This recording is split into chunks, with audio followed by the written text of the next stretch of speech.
이 정도면 좀 지독하게 싸울 만한 가치가 있는 것 아닙니까? 이 정도면 죽어도 아주 기쁘게, 행복하게, 즐겁게 죽을 수 있는 것 아닙니까? 이런 마음이 자꾸 들어요.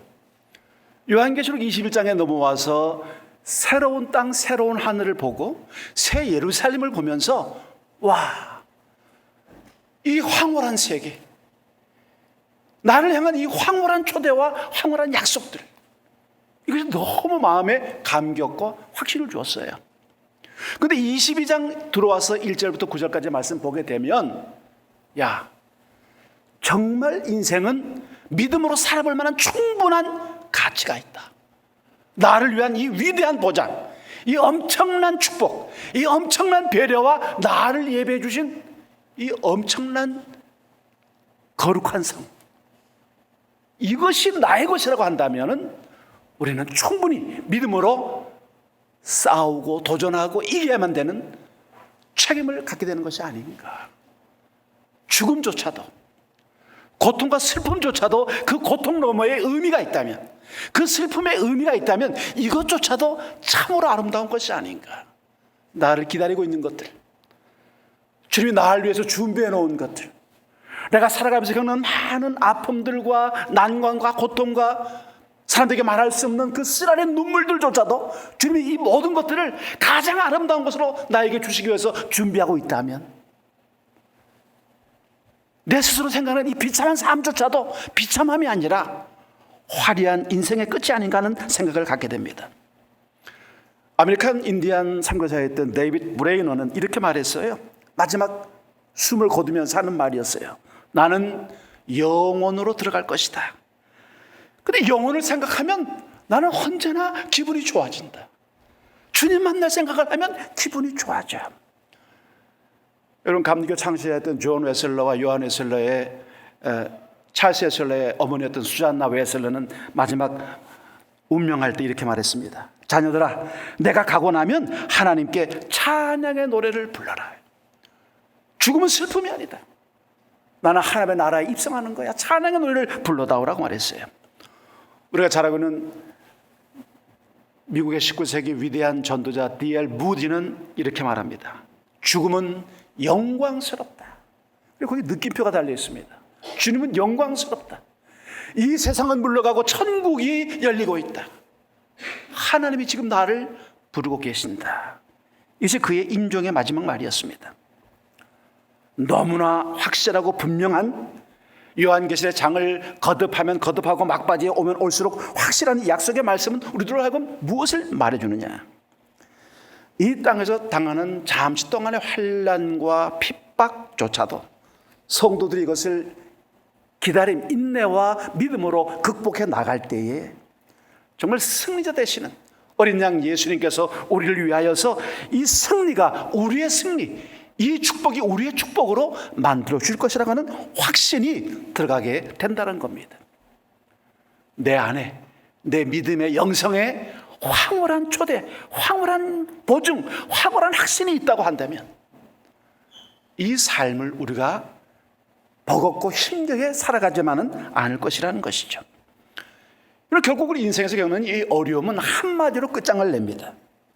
내가 진실로 속히 오리니, 태호야, 내가 진실로 속히 오리니라고 말씀하시는 것이죠.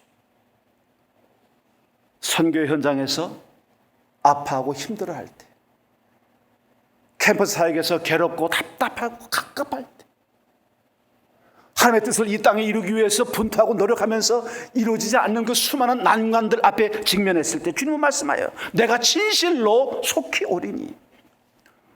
따라서 우리는 절로 이렇게 말할 수밖에 없죠. 아멘. 주 예수여 어서 오시옵소서. 주님 와주셔야 됩니다. 간절한 소망으로 주님을 기다리면서 우리는 다시 이 약속의 말씀들을 마음에 새기면서 여러분의 심령 속에 이 새 예루살렘이 지어지는 역사가 있어지기를 바라겠습니다.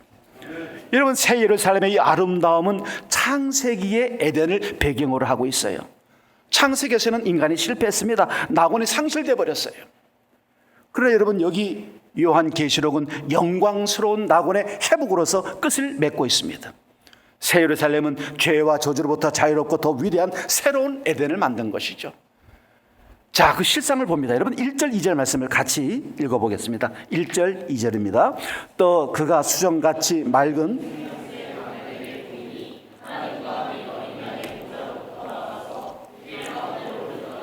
강 좌우에 생명나무가 있어 12가지 열매를 맺되 달마다 그 열매를 맺고 그 나무 잎사귀들은 만국을 치료하기 위하여 있더라. 아멘.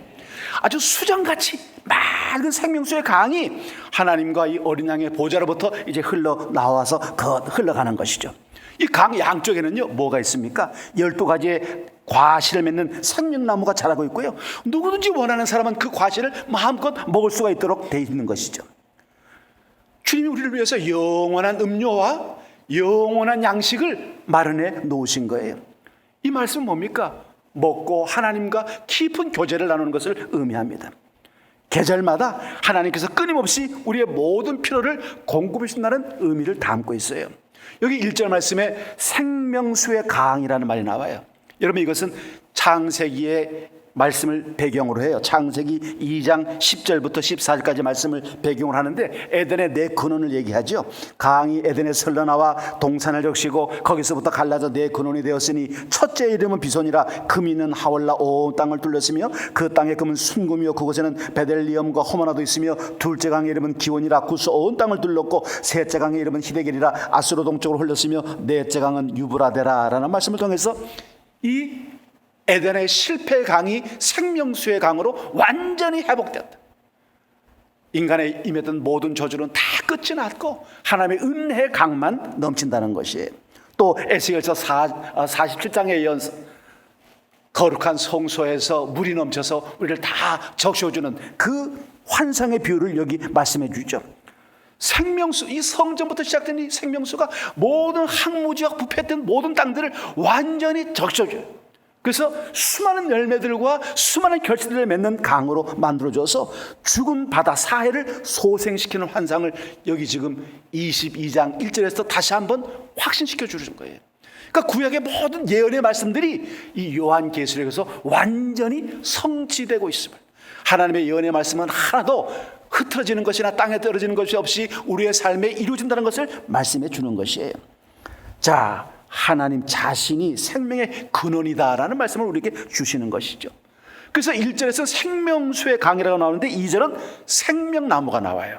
여러분 기억나시죠? 창세기 2장 9절 말씀에 여호와 하나님이 그 땅에서 보기에 아름답고 먹기에 좋은 나무가 나게 하시니 동산 가운데는 생명나무와 선악을 알게 하는 나무도 있더라. 여러분, 이 생명나무는 뭘 의미합니까? 이건 영광 중에 있는 하나님의 교회, 모든 성도들을 충만하게 만족시켜주고 계속해서 우리에게 생명을 준다는 의미로 생명나무를 여기다 담궈 놓은 거예요. 자, 이제는 저주, 심판, 죽음, 형벌, 이건 우리의 삶이 아니다. 날마다 생명에 가득하고 충만한 삶을 살게 된다는 것을 의미해 주는 거예요. 그래서 그 하반절 말씀에서 뭐라 그랬습니까? 2절 하반절에 그 나무 잎사귀들은 만국을 소성시키기 위하여 있다라는 말씀을 했어요. 이 잎사귀가 모든 나라 사람들을 치료하는 약이 됐다는 거예요. 치료하는 약이 됐다. 이게 무슨 말입니까? 그리스도인들, 이 하나님의 새 예루살렘에 들어온 사람들은 다 건강하다는 거예요. 아주 건강한 상태에서 하나님과 함께 유쾌한 관계를 갖게 된다는 비유를 여기 말씀해 주시는 거예요. 더 이상의 아픔과 고통과 연약함과 무능이 존재하지 않는다는 것이죠. 이제는 그냥 주님과 친밀한 교제, 그 말할 수 없는 기쁨을 누리는 것이에요. 그러면서 3절, 4절, 5절 말씀에서 우리에게 어떤 축복을 주시느냐. 여러분 3, 4, 5절 말씀을 같이 봅니다. 다시 저주가 없으며 하나님과 그 어린 양의 보좌가 그 가운데 있으리니 그의 종들이 그를 섬기며 그의 얼굴을 볼 터이요 등불과 햇빛이 쓸데없으니 이는 주 하나님이 그들에게 비추심이라 그들이 세세토록 왕노릇 하리로다. 아멘. 딱 하나예요. 하나님과 그리스도께서 우리와 함께 있는다는 거예요. 이것만큼 완벽한 축복은 없습니다. 주님이 나와 함께 하신다. 더 이상 우리가 바랄 것이 없죠. 탈무드에 재미있는 얘기가 하나 있어요. 아주 대부호가 아들 하나가 있습니다. 근데 아들 하나가 유학을 가게 됐어요. 타국으로. 근데 이 대부호인 아버지는 죽게 됐습니다. 자, 아들은 먼 나라에 가 있고 자기는 죽게 됐고 이 재산은 전부 종이가 가게 돼 있어요. 왜? 그 당시 문화유산은 자식이 받지 못할 때는 종에게 그 상속권을 주게 돼 있어요. 그래서 그 종에게 상속권을 주게 된 거예요. 아버지는 그 종을 불러서 이렇게 말합니다. 나의 모든 전 재산을 너에게 주겠다. 그러나 내 아들이 돌아오게 되면 딱 아들에게 한 가지, 그가 원하는 한 가지만을 주어라 그랬어요. 그리고 이 아버지는 죽었습니다. 그리고 모든 재산은 이 종이, 수속 종이 갖게 된 것이죠. 수많은 종들 가운데 최고의 종이 그 모든 재산을 가지게 된 거예요. 그리고 아들은 돌아왔습니다. 아버지는 죽었고 자기 재산은 종의 것이 된 거예요. 아니, 이럴 수가 있나? 여러분, 아버지가 왜 그 아들에게 재산을 물려준다는 말을 못했을까요? 여러분, 이 종이 가지고 있는 모든 권한은 자기 마음대로 쓸 수 있기 때문에 하나의 조건을 걸어서 그 약속을 지키도록 한 거예요. 뭡니까? 내 아들이 원하는 한 가지를 줘라. 아들은 생각한 거예요. 수많은 재산, 수십억 대의 재산 중에서 아버지가 나에게 딱 한 가지만 가지라는데 그 의미가 뭘까? 그런 고심하다가 아버지의 뜻을 알아챘어요. 그리고 종에게 말합니다. 내 아버지의 소유 가운데 내가 하나 원하는 것은 딱 하나, 바로 너다. 나는 너를 원한다. 그 종을 원함으로 해서 그 재산은 다시 아들에게 다 복귀됐어요. 단 하나예요. 여러분, 주님 한 분을 모신다는 것은 뭘 의미합니까? 모든 것을 다 갖는다는 것을 의미하는 거예요. 우리가 하나님을 가까이 보면서 기쁨으로 주님을 섬기게 됩니다. 지금 우리가 이 땅에서 살면서 이 모든 말씀들이 희미하게 보여요. 과연 그럴까? 이 말씀대로 이루어질까? 고린도전서 13장 12절 말씀은 우리가 지금은 거울로 보는 것 같이 희미하나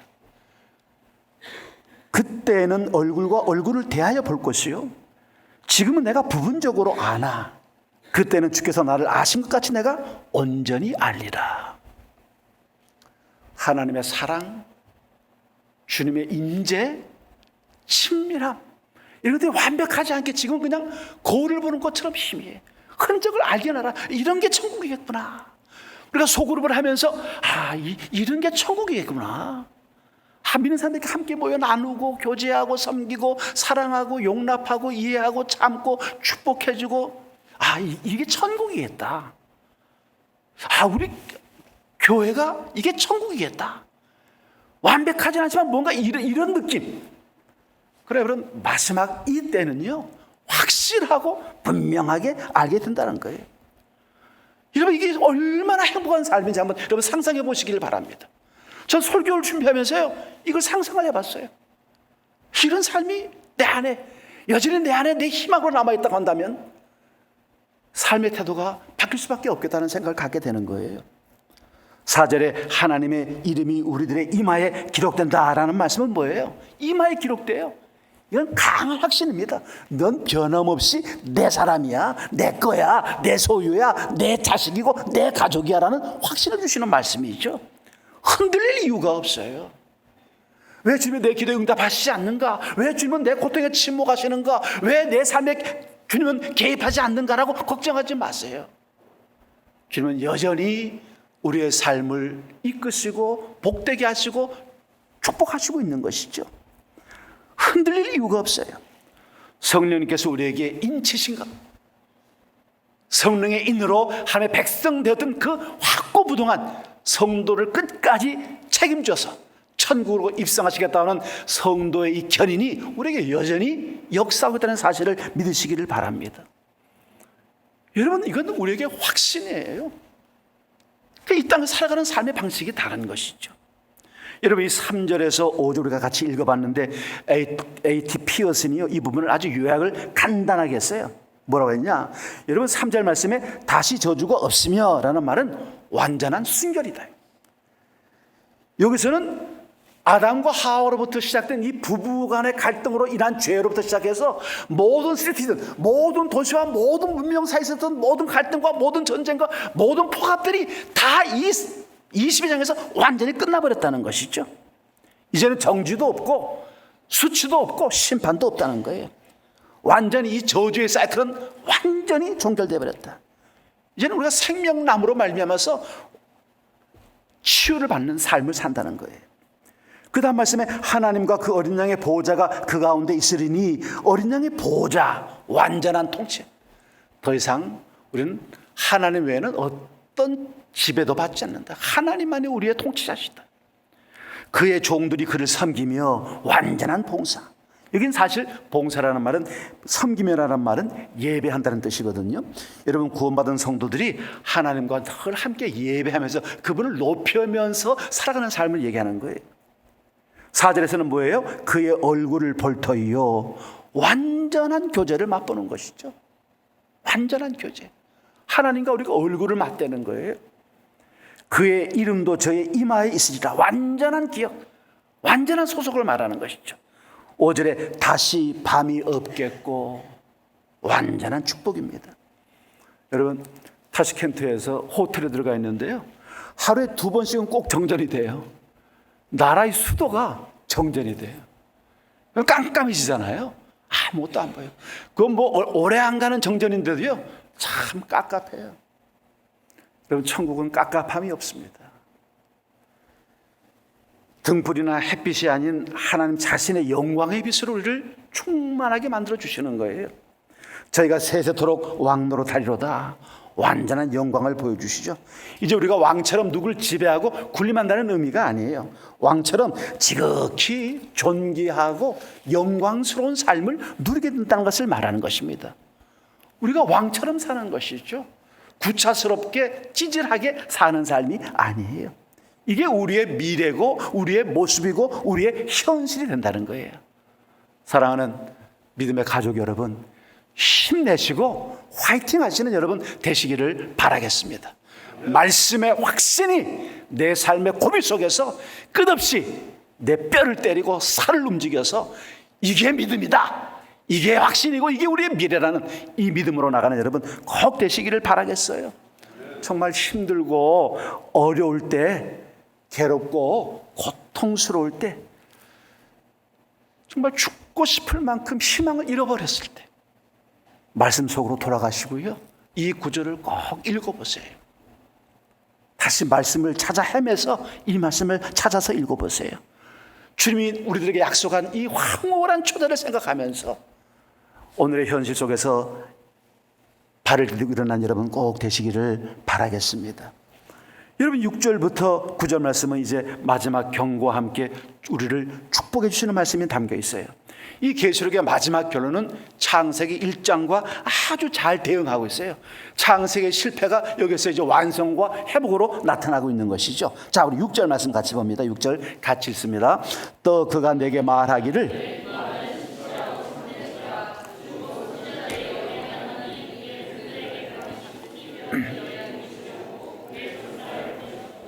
아멘. 지금 천사는 사도연에게 말하는 거예요. 내가 말하는 모든 증언들, 너가 보고 있는 모든 환상은 진실할 수밖에 없어. 이건 하나님께로부터 온 것이다. 하나님께서는 천사들을 보내서 그분 자신들의 종에게 속히 일어날 이 사건들을 너에게 명확하게 보여준다는 것이에요. 요한에게 이 로마 제국의 강탈과 압박과 핍박 속에서 수많은 성도들이 순교당하는 이 순간 속에서 요한에게 희망의 메시지를 주는 거예요. 여러분 핵심은 사실 이겁니다. 우리가 이 말씀을 믿고 있느냐는 거예요. 남의 이야기가 아니라 내가 이 말씀을 나에게 주시는 말씀으로 나는 믿습니다. 이게 내 말씀이고 내 고백이고 내 확신입니다라는 이것이 중요한 것이죠. 만약 우리가 이 말씀을 믿는다고 하면 때가 가까울수록 우리의 삶의 태도는 달라질 거예요. 신앙의 모양도 달라지겠죠. 어슬렁 대면서 살지는 않을 겁니다. 꽁무니를 빼면서 도망가는 신앙생활은 안 할 거예요. 목사 스물스물 피해 다니는 그런 신앙생활도 안 갖겠죠. 이 말씀이 진실이라고 하면, 이 말씀이 반드시 우리의 삶에 일어날 일이라고 하면 오늘 우리의 정신도 태도도 행동 양식도 달라지겠죠. 어떻게 하면 하나님의 말씀대로 살아갈 수 있을까? 어떻게 하면 공동체에 유익을 줄 수가 있을까? 내 삶은 내 이웃 사람들에게 어떻게 덕스럽게 보일 수가 있을까? 내가 빛이고 내가 소금인데 짠맛을 어떻게 내어서 이 사람들이 예수 사람인 것을 알 수 있게 할 수 있을 것인가? 그냥 억지로 하는 게 아니고 강압으로 하는 것도 아니고 목사 눈치 보고 목사 무서워서 하는 그런 비겁한 일들이 아니라 그냥 내 스스로가 허리를 찔끗 매고 야, 주님 오실 날이 얼마 안 남았다. 이걸 천사가 요한에게 보여준 것이고 요한이 우리에게 전해준 것이라고 한다면 여러분 훨씬 더 우리의 삶은 탄력이 있고 활기찰 겁니다. 더 많이 웃게 되고 더 많이 즐거워하고 더 많이 땀을 흘릴 것이고 더 많이 우리의 삶을 주님을 위해서 허비할 거예요. 거룩한 허비를 하겠죠. 수많은 에너지를 내어놓겠죠. 왜? 주님의 나라를 우리가 바라보고 있고 그 나라가 임박했음을 알고 있기 때문에 그렇습니다. 여러분 7절은 우리에게 해답을 줍니다. 7절 같이 읽습니다. 7절 보라 내가 아멘. 이 모든 사건들 중에 가장 영광스러운 메시지가 바로 7절이에요. 우리 구주 예수 그리스도께서 영광 가운데 강림하신다. 나에게 달려오고 있다는 것이죠. 그분 예수 그리스도가 나를 위해서 나를 자신에게 속하기 위해서 나에게 달려오고 있다는 거예요. 여기 속히 soon 여러분 coming soon 할 때 어디서 많이 봐요? 영화 예고편에서 많이 보잖아요. 저번에는 예고편을 보고 있는 거예요. coming soon 바로 오고 있다는 거예요. 호련히 여러분 속히 오겠다는 의미가 아주 강하게 나타나고 있습니다. 이것 하나는 확실해요. 예언의 말씀을 이루시려고 속히 오신다는 겁니다. 여러분 주님이 오시고 있는 이 순간 우리는 무엇을 하고 있을까요?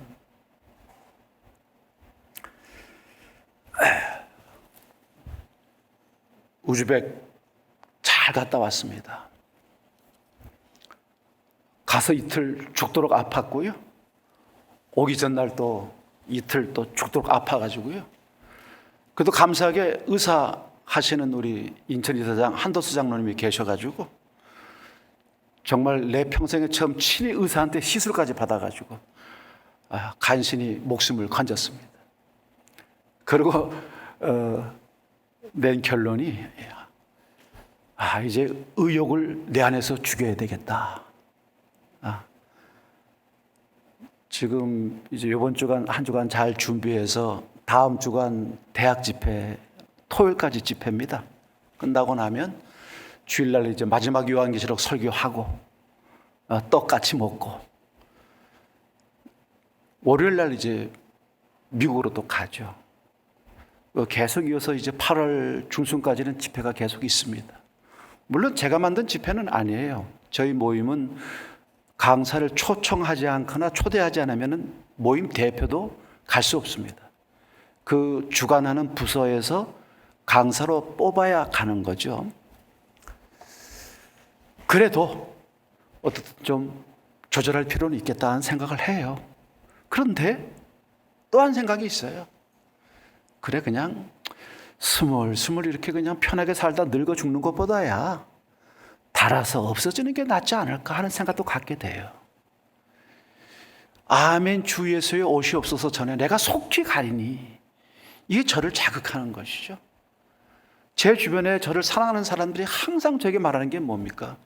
좀 줄이세요. 좀 쉬세요. 그분의 마음들을 충분히 압니다. 그 진심 어리고 사랑 가득한 마음을 압니다. 근데 어쩝니까? 내가 속히 가리니.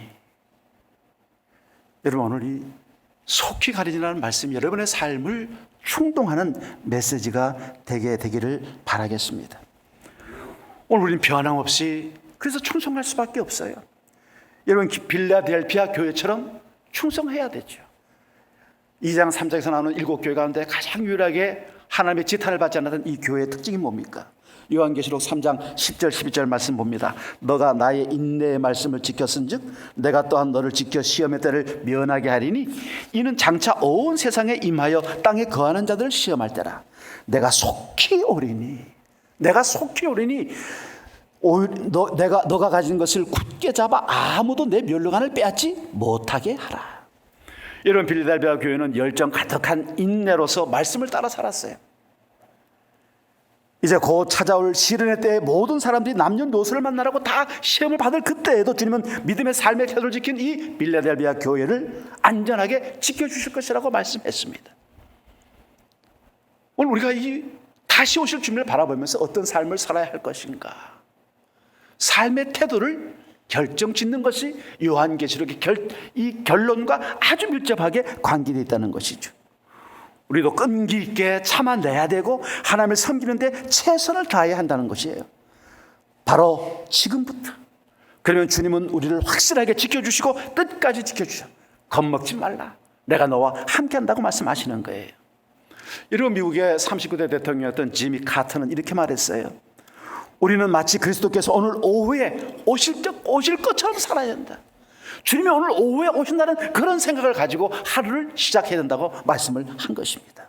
너무 와닿는 말씀이더라고요. 그리고 다시 내가 이런 마음으로 산다면 내 삶의 의식이 완전히 달라지겠다는 생각을 갖게 됩니다. 여러분, 확실한 희망이 뭡니까? 주님이 나에게 오시고 있다는 거예요. 여러분을 찾아와 주고 있다는 것이죠. 정말 깡패를 만난 자기 여인을 구출하기 위해서 남자가 쏜살같이 달려오는 그 신속함, 번개처럼 나타난 그 급속함처럼 주님이 나에게 오시고 있다는 거예요. 여러분, 결론입니다. 우리 8절 9절 같이 읽어봅시다. 8절 9절. 이것들을 보고 들은 자는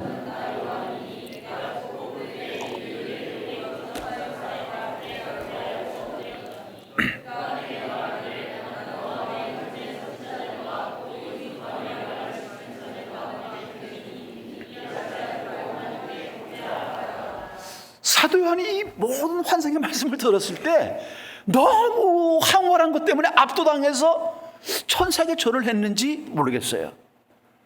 천사는 경배를 거부하고 하나님만을 경배하라고 말씀합니다. 이게 우리 신앙의 좋은 태도겠죠. 여러분, 결론은 이렇습니다. 주님이 속히 오신다고 하는 이 황홀한 약속, 이 황홀하고 넘치는 이 축복이 우리에게 어떤 삶을 만들어 줄 것인가 하는 이야기예요. 우리 공동체, 우리 한제 채플이, 또 우리 각자 개인 주님을 사랑하는 우리 모든 제자의 삶을 사는 우리 모두에게 이 다시 오신다는 말씀이 어떤 자극을 줄 것인가. 중국 내지 선교회의 창설자였던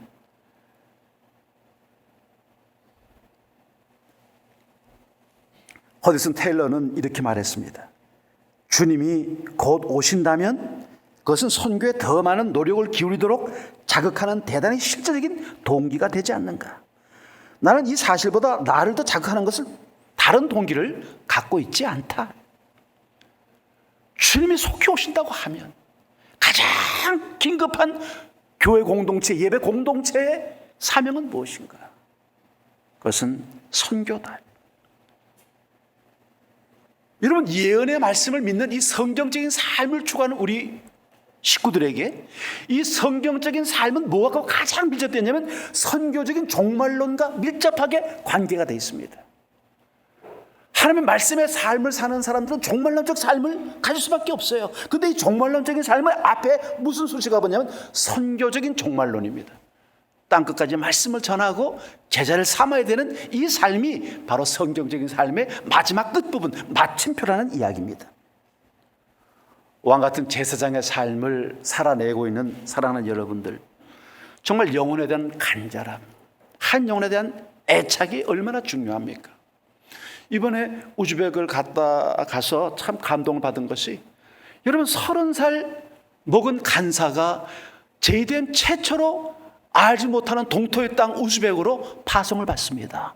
근데 그는 결혼한 지 얼마 안 된, 몇 개월도 안 된 신혼 부부였어요. 아내와 임신한 아이를 놔두고 혼자 먼저 우즈벡 타슈켄트로 들어갔습니다. 거기서 14년 동안의 사역을 통해서 여러분 30년이 지난 주간 그 사역의 열매들을 수없이 봤어요. 그가 양육한 현지 간사 목사들, 그의 많은 제자들,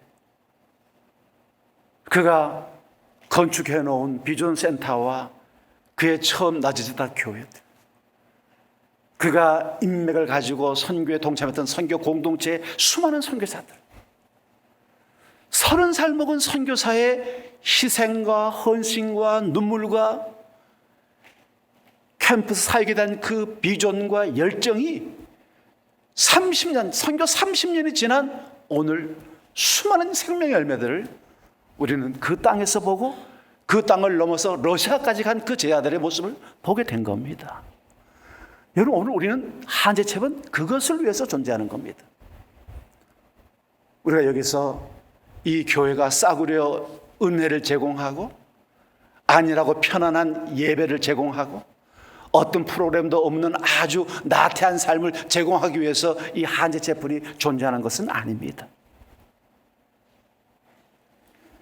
오늘 우리 마음속에 한 영혼을 위한 간절함과 내 삶에 대한 하나님의 부르심, 그리고 이 공동체를 이끄시고자 하는 하나님의 의도가 내가 속히 가리라고 말씀하시는 그 말씀과 함께 여러분 우리에게 임하게 되기를 바라겠습니다. 우리가 배우고 있는 제자도 여러분이 젊은 시절 저와 함께 했던 그 제자 훈련, 그 소그룹 운동, 이것은 교회를 위해서 있는 것이 아닙니다. 잃어버린 세상을 위해서, 죽어가고 있는 캠퍼스를 위해서 존재하고 있는 겁니다.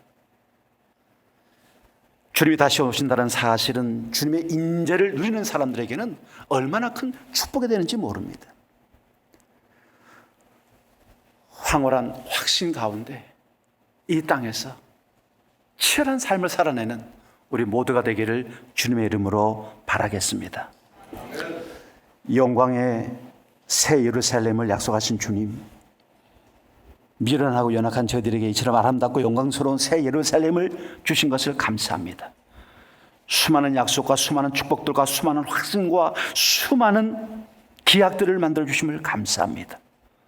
속히 오리니 아멘 주 예수여 라고 고백할 수 있는 이 믿음의 담대함을 저들에게 허락하여 주시옵소서.